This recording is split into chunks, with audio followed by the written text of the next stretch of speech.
Hello everyone, welcome to baby Viraj channel. आज आपण बनवणार आहोत इथे धिरडे। छोट्या मुलांना टिफिनसाठी, छोट्या टिफिनसाठी द्यायला काही हरकत नाही आहे, हेल्दी आहे।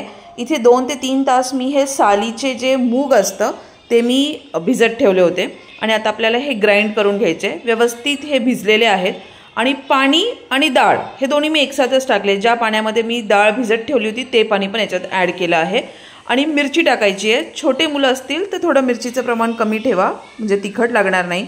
आणि टिफिनमध्ये जर देणार असाल तर ते खूप सॉफ्ट असतात, म्हणून आरामात देऊ शकतो। 3 ते 4 पाकळ्या इथे लसणाच्या घेतलेल्या आहेत मी। मी फक्त इथं मोठं मिरची घेतली आहे आणि थोडासा अद्रक हे घ्यायचं आहे आणि व्यवस्थित याला मिक्सरमध्ये काढून घ्यायचं आहे। अशा प्रकारे याची पेस्ट तयार होते आणि याच्यामध्ये आपल्याला बाकी काही एक ॲड करायचं नाही आहे। फक्त आपल्याला ॲड करायचं ते म्हणजे मीठ, तेही चवीनुसार। आणि तुम्हाला अजून हेल्दी हवं असेल तर मग मात्र तुम्ही थोडेसे गाजर किसून टाकू शकतात किंवा मग तुम्हाला बीटरूट किसून टाकायचं तर तेही टाकू शकतात, मुलांना आवडत असेल तर। मी इथे प्लेनच ठेवती आहे आणि त्याच्यानंतर थोडंसं चवीनुसार मीठ टाकणार आहे, बस। एक्स्ट्रा पाणी पण मी याच्यात ॲड करणार नाही, काहीच नाही। आणि आता आपल्याला याचे छान असे धिरडे बनवायचे आहेत, कारण हे खूप सॉफ्ट असतात। त्याचबरोबर मुलांना टिफिनमध्ये जर दिलं तर हेल्दी असतं।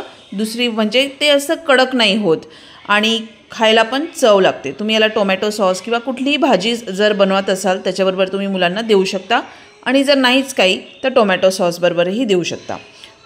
पॅनमध्ये थोडंसं आपल्याला तेल लावून घ्यायचं आहे, थोडंसं जास्त नाही, अगदीच 1-1.5 ड्रॉप जरी टाकलं आणि त्याच्यानंतर ते तुम्ही थोडंसं त्याला स्प्रेड केलं तरी भरपूर होतं, कारण की नॉनस्टिक पॅनमध्ये खूप तेलाची गरज नाही पडत। आणि चांगल्यापैकी आपल्याला खूप कडक नाही करायचा, मीडियमच ठेवायचं आहे फ्लेम गॅसची। आणि याच्यानंतर आता आपण हे जे बॅटर बनवलेलं आहे हे बॅटर आपण टाकणार आहोत।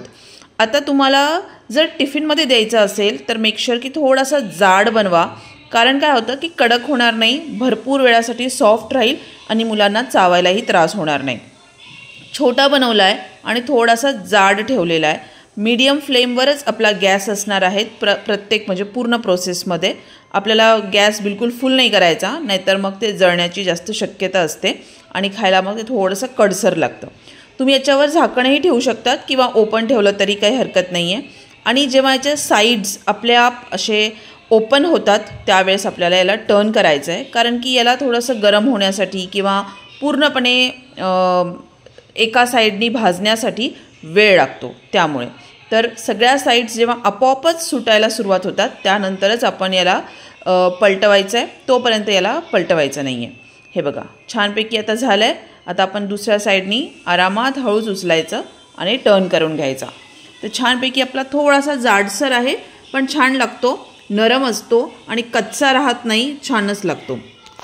एक जरी मुलांना दिलं ना तरीसुद्धा मुलं आरामात त्यांचं पोट भरेल, भूक लागणार नाही आणि महत्त्वाचं म्हणजे हेल्दी पण आहे। हे बघा आता हे झालं आहे। आता आपण याला प्लेटमध्ये काढून ठेवू, म्हणजे काय की याला घाम वगैरे येणार नाही डायरेक्ट टिफिनमध्ये भरण्यापेक्षा, नाहीतर मग त्याला घाम आला तर ते ओलसरपणा जास्त वाटतो। त्याच पद्धतीने आता मी दुसरा पण बनवते आहे, पण दुसरा जो बनवणार आहे त्याच्यामध्ये थोडंसं मी पातळ म्हणजे काय म्हणतो स्प्रेड जास्त करणार आहे। आणि आता आपण हे जसं की हा पहिलावाला जो होता तो जाड होता, दुसरावाला जो आहे त्याला मी स्प्रेड करते आहे आणि थोडंसं पातळ बनवते आहे। त्याच्याने काय होतं थोडंसं खरपूसपणा आपण ज्याला म्हणतो ना ते येतं, जास्त तो सॉफ्ट राहत नाही जास्त वेळासाठी। आणि सेम प्रोसेसमध्ये तुम्हाला याला जोपर्यंत सगळे साईड्स निघत नाही तोपर्यंत त्याला गरम होऊ द्यायचं आहे, शेकू द्यायचं आहे व्यवस्थित। आणि नंतर मग जेव्हा आपल्याप ते जेव्हा निघायला सुरुवात होते तेव्हा आपण त्याला टर्न करू शकतो। जबरदस्ती करायचं नाही, नाहीतर मग ते तुटण्याची खूप शक्यता असते, कारण की खूप नाजूक असतात हे। तर हे बघा आपोआप निघालं हे। आता मी याला टर्न करते। हे बघा याला जाळी पडलेली आहे, कुरकुरीत वाटतो हा थोडा पहिल्यापेक्षा, पण हा लवकर कडकही होतो। त्यामुळे थोडासा जाड ठेवायचा जर टिफिनमध्ये देत असाल। आणि लगेच खायचं असेल मुलांना तर मात्र थोडासा पातळ बनवा, कुरकुरीत बनवा, तोही छानच लागतो आणि दोन्ही हेल्दीच आहे। दोन्ही साईडनी व्यवस्थित शेकून घ्यायचं छानपैकी। हे बघा याला छान अशी जाळीसुद्धा पडते, मी तुम्हाला दाखवते जवळून। हे बघा छान अशी जाळीसुद्धा पडलेली आहे आणि मस्त तुम्ही याला टोमॅटो सॉस, कुठलीही भाजी, मेयोनीज बरोबर सर्व करू शकता। आणि मस्तपैकी थंड झालं की मुलांना ब्रेकफास्टमध्ये द्या, नाहीतर मग टिफिनमध्ये द्या।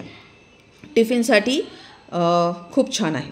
व्हिडिओ आवडलाच तर लाईक शेअर सबस्क्राईब करा. तुम्हीही करून बघा आणि मुलांना नक्कीच द्या खायला, कारण की नवीन नवीन डिश मुलांनासुद्धा ट्राय करायला खूप आवडतात. Thanks for watching. Take care and bye bye.